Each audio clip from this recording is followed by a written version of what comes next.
Welcome everyone, it's Neil here from 3D Tudor, back today with one of many new geometry nodes designed to make your life easier for whatever projects you're working on.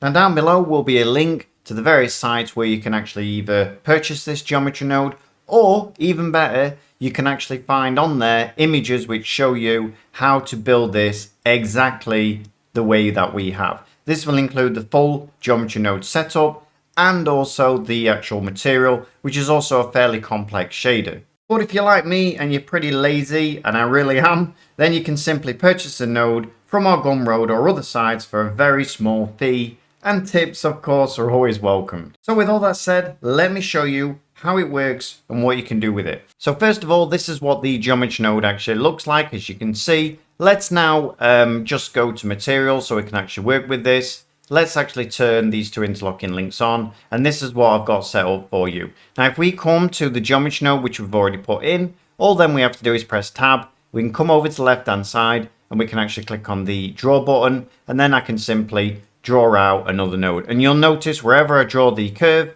the actual node will get drawn out. Now at the moment, as you can see, it's sticking to this actual ground. That's because I've got surface on. Just click that off and now you'll see that we can draw them out right from there. And you can see it's just really easy to create these nodes wherever you want. Also, better than that as well, you can actually come in and you can come to, let's say, this part here, and we can still move them around like so. We can actually stretch them out and everything will go along with it.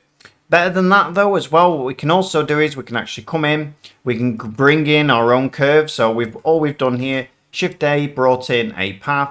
And then what I've done is I'm just going to link and copy the geometry node onto this. So I'm just going to grab my curve, grab my geometry node, press Ctrl and L and copy modifiers over. And now you can see we can actually do it that way as well. Once we've done that, then we have a lot of power then to actually move this around in the way that we want it. Whether that be, you know, rotating it this way or that way. And you can see exactly how easy it is to use. The other thing is on the right hand side, we can actually come in and we've got a lot of things that we can alter here. It's really set out really easily. We've got leaves and we've got a trunk. We can change the seed on the leaves, as you can see, to whatever we want it. If I double tap the A, there we go. You can see what that looks like. We can also change the count of the leaves, so we can bring in many more. We can change the radius of the leaves. We can change the radius maximum. We can change the offset so we can really have them being pulled out and things like that. And then we can move down to the trunk. Again, we can change the seed of the trunk. That'll alter slightly the rotation on them. We can change the rotation on them if we want. So we want to make them a little bit more, you know, very random going up there. We can also change the actual base. So you can see we can bring the base out much thicker as it goes to the top. And we can actually change the actual base right down to the point where we can actually really start to bring that out and get some really funky actual sizes. So sometimes you can go a little bit too far, but you can see exactly how much you can actually do with these palm trees. All right, so if I like grab this one, press Shift D, bring in another one, I can then just come over, change the seed, and it'll look different from the other one. I can come in then and just alter this, so move it around a little bit different. And you can see now I've got exactly the same tree near enough, but it looks completely different just with a few clicks. Now let's move on and actually go into the geometry node.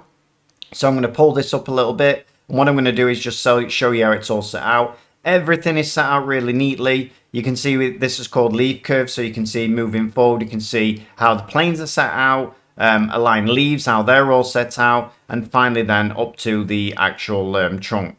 If you want to go in and change the actual object, so in other words, the object that's making this up, let's say you don't like this trunk and you want to change it, all you would do is go into this part here which says tree bit, click on these group here, and then you can actually change this cylinder for whatever you want. In other words, just plug in, let's say you create a cube, so we're going to create a cube, mesh, cube, like so. So we've got our cube here. I'm just going to move it over just to show you. And then what you can do is you can go back into the geometry node. Let's scroll out a little bit, go back to our tree bit, open that up. And now I'm going to do is just bring in an object. So search, object, like so. So object info, and plug that then into my geometry, like so. And then let's click on our cube. And there you go, you can have a cube instead. And then obviously you've got to make it a little bit smaller. Press Ctrl A or transforms, right click, set origin to geometry. And there you go, you can change exactly what it's going to look like.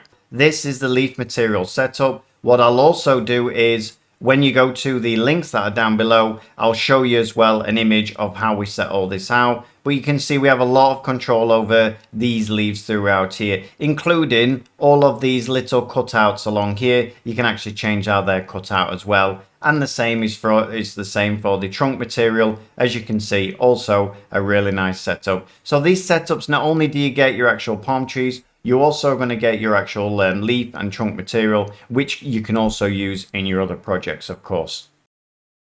Lastly then, before we finish, there won't be any good if we couldn't turn it into mesh. And what you can do is you can grab your palm trees, come up to object, come down to convert to mesh. And now you'll see they've been converted to mesh. And actually now you could actually take these into something like Substance Painter. You can unwrap them and you can actually paint them to your heart's desire. So you can also paint them as well, which makes a huge difference. I'll showcase one down on the bottom right hand side where we've actually painted it, and you can see exactly what it's going to look like. So that, everyone, is our palm tree geometry nodes. I hope you like them, and I hope you'll take a look at how they're actually created, and I'm hoping we'll make a few sales on them, if I'm honest, because I enjoy actually putting these things together, which means that we can create more in the future, and then we'll have more available to use. We're thinking of actually creating some to do with waterfalls, some to do with meadows, some to do with windows. We've got a whole list of things that we're thinking of creating, things that don't actually exist at the moment. Alright everyone, thanks again for your support. Happy modeling everyone, and I'll see you on the next one. Thanks a lot, bye bye.